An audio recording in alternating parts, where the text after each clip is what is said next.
how do you use storage? Well, you're making stuff. So now how do you store them? Well, just place storages. You have the storage MK1, the storage MK2, you have more. You have a storage tank. Storage tank is for fluids. All fluids, even gases. Gases are fluids. If you have hydrogen, store it in storage tanks. But beware that it's a big storage. So while I have made a storage here for my matrix slabs, these I've turned off, because you can do that for a tank. If I turn it on again, it will just keep going and going and going. And I don't want it to, because right now I'm not making any. And I want this to be not working as an industry. But what exactly is a storage and how do I use it? Well, place it down and you can even raise it up. That's a very important difference about the storages in Dyson Sphere Program. You can build up and up if you have the technology. There are specific technologies that allow you to build up. Vertical construction. +1 layers for storage and +2 layers for labs. What we are interested in is layers.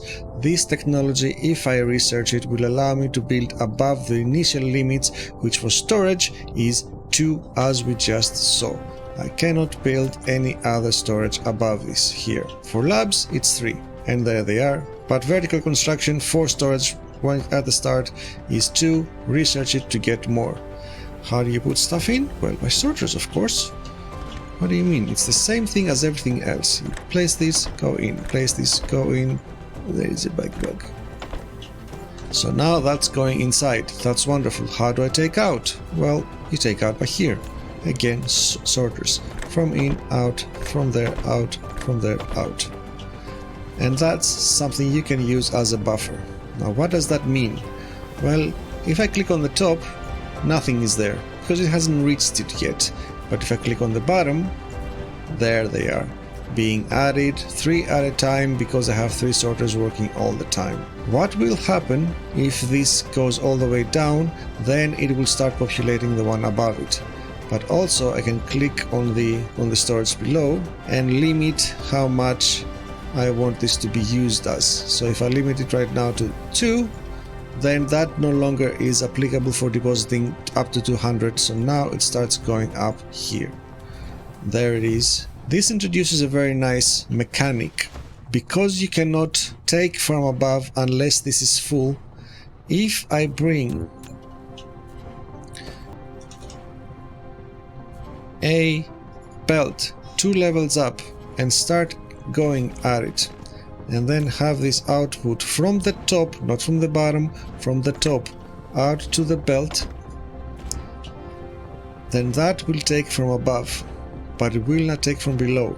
If I start reducing this again, now it has space to build in here, and I take everything out, and then I also take all from here.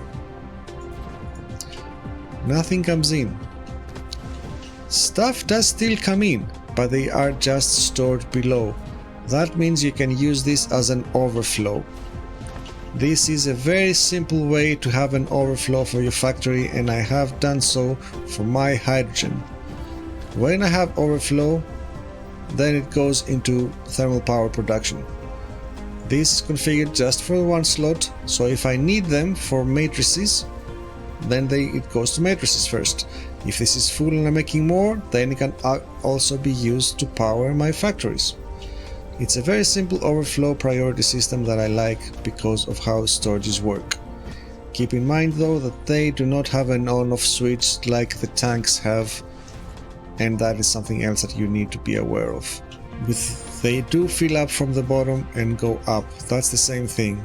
If you drain it though, that's a little bit different, because while the storage can be drained from both tiers, the storage tank can only be drained from one tier. I have here a conveyor belt. There is no way for me to allow this to happen. This just starts a conveyor if I click it here. You cannot drain it from the top. It will always be drained from the bottom. This is not a priority system, and that is why I've used storages from a priority system for the hydrogen here. And that's how storages work.